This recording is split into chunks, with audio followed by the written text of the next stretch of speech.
செவ்வாழை வாழைக்கட்டைங்க வாங்கியாச்சுங்க. ஸோ எப்படி நடவு பண்ணணும், என்னென்னலாம் பண்ணணும் அப்படின்னு சொல்லிட்டு சிம்பிளாக ஒரு குயிக் வீடியோவாக பார்க்கலாங்க. ஸோ மறக்காம ஃபாலோ பண்ணிக்கோங்க. அப்போ தான் இந்த மாதிரியான ரெகுலர் வீடியோ டிப்ஸ் எல்லாமே கிடைச்சிட்டு இருக்கும். ஸோ ஃபர்ஸ்ட் ஒன் பார்த்தீங்கன்னா இந்த மாதிரியான தரமான வாழைக்கட்டைகள் நம்மகிட்ட இருக்கு. வேணுன்றவங்க பை பண்ணிக்கலாம். ஜஸ்ட் 30 ரூபீஸ்ல கொடுத்துட்டு இருக்கோம் வாழைக்கட்டை. ஸோ இந்த வாழைக்கட்டைகள் வாங்கினதுமே என்ன பண்ணணும் அப்படின்னா சாஃப்ட்னு நினைச்சு எடுத்துக்கோங்க. ஏன்னா ஃபங்கல் இன்ஃபெக்ஷன் எதுவும் ஆகாமல் இருக்கிறதுக்கு. ஸோ பிளான்ட் டு பிளான்ட் எவ்வளோ இடைவெளி இருக்கணும் அப்படின்னா நமக்கு ஒரு 5 அடி இடைவெளி விட்டுக்கோங்க.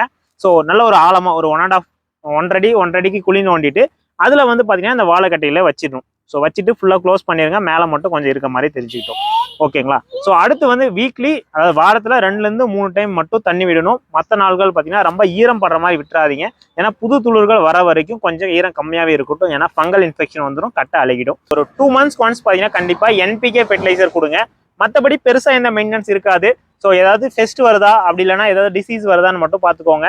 ஸோ அதுக்கேற்ற மாதிரி ஃபெர்டிலைசர்ஸ் அப்ளை பண்ணிக்கலாம். இந்த காஞ்ச சரகு இருக்கு இல்லைங்களா, ஸோ அது எல்லாமே ரிமூவ் பண்ணிட்டு பிளான்ட்டை கொஞ்சம் நீட்டாக ஃபாலோ பண்ணிக்கோங்க. பிளான்ட் அப்போ தான் நல்ல சூப்பராக க்ரோத் வருங்க. ஸோ 2 months ஒன்ஸ் வெர்மி கம்போஸ்ட்டும் கண்டிப்பாக கொடுங்க. பிளான்ட் நல்ல க்ரோத் இருக்கும். 10வது மாதத்துக்கு மேலே பார்த்தீங்கன்னா நமக்கு வந்து பூ எடுத்து கொலை போட ஆரம்பிக்கும். 15வது மாதத்தில் கண்டிப்பாக நீங்கள் பழம் பழுத்து அறுவடை செஞ்சு நீங்களே வீட்டில் சமைச்சு சாப்பிட்லாம்.